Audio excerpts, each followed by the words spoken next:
Un drone en détresse qui déploie ses parachutes pour se poser en douceur, un système de sécurité que seules 3 entreprises en France sont capables de produire aujourd'hui. Et la première en termes de volume est basée à Remiremont, dans l'ancien collège Saint-Joseph. Dronavia a vu le jour en 2015. Elle compte 5 salariés, dont une couturière à mi-temps. Donc voilà, là c'est tout le montage, les assemblages des morceaux. Ensuite il faut faire les ourlets pour les fentes.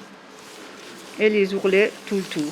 Cette jeune société qui monte a conçu plusieurs versions de parachutes comme celui-ci, mais aussi des coupe-circuits et des alarmes, un marché porteur que celui du drone. Il touche le grand public et les professionnels, et la réglementation ne cesse d'évoluer.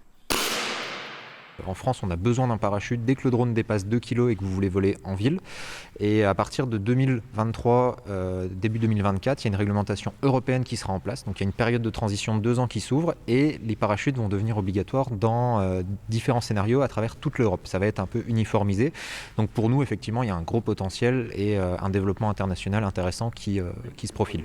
Dronavia a le vent en poupe. Elle a d'ailleurs chaque année depuis sa création doublé son chiffre d'affaires qui s'élève aujourd'hui à 550 000 €.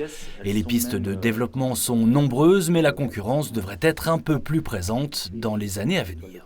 On va s'appuyer sur notre savoir-faire. Ça fait quand même 5 ans qu'on conçoit, qu'on développe des systèmes de parachute. On a une 4e génération de systèmes qui va arriver sur le marché avec un brevet.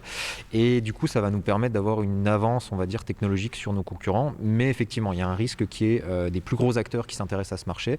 Et du coup, que ce soit plus concurrentiel.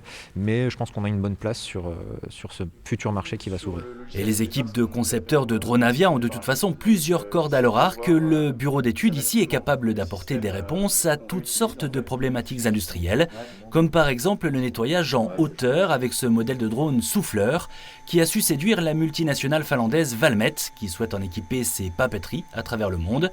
À chaque problème, sa solution, c'est un peu la devise chez Dronavia.